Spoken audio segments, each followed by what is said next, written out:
Revanna S D ಅವರು 6. ಗುರುತಿನ ಪ್ರಶ್ನೆಗೆ ಮಾನ್ಯ ಉಪಮುಖ್ಯಮಂತ್ರಿಗಳು. ಅಧ್ಯಕ್ಷ, ಉತ್ತರವನ್ನು ಅವಸಲಾಗಿದೆ.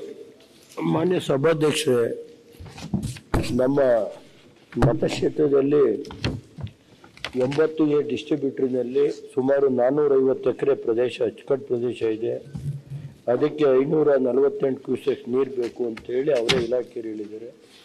ಇವತ್ತಿನವರೆಗೆ ಸರಿಯಾದ ರೀತಿ ನೀರು ಹೋಗ್ತಾ ಇಲ್ಲ. ಸುಮಾರು 6-7 ಕಿಲೋಮೀಟರ್ ಇದೆ 9A ಡಿಸ್ಟ್ರಿಬ್ಯೂಟರ್ ಅಂತ.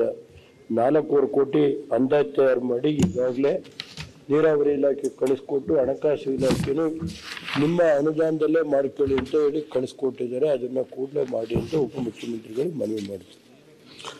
ಅಧ್ಯಕ್ಷ, ರೇವಣ್ಣವರು ಅವರ ಕ್ಷೇತ್ರದ ಬಹಳ ವರ್ಷ ಆಗಿದೆ, 25-30 ವರ್ಷ ಆಗಿದೆ ಇದೆಲ್ಲ ಆಗಿ. ಇನ್ನು ನಿರ್ಮಿಸಲಾಗಿತ್ತು. ಸುಮಾರು 4.25 ಕಿಲೋಮೀಟರ್ ಅಷ್ಟು ನಾಲೆ ತನ್ನ ಆಕಾರನೇ ಕಳ್ಕೊಂಡಿದೆ. ಅದನ್ನ ಸೇರಿಸಬೇಕು ಅಂತ ಹೇಳ್ತಾ ಇದ್ದಾರೆ. ಖಂಡಿತ ಇದನ್ನ ನೆಕ್ಸ್ಟ್ ಇದರಲ್ಲಿ ಏನೇನು ಮಾಡಿ ಅದನ್ನು ಸೇರಿಸುವಂತ ಕೆಲಸವನ್ನು ಮಾಡ್ತೀವಿ. ನ್ಯೂಸ್ ಫಸ್ಟ್, ನಿರ್ಭೀತಿಯಿಂದ ನಿಮ್ಮ ಪರವಾಗಿ.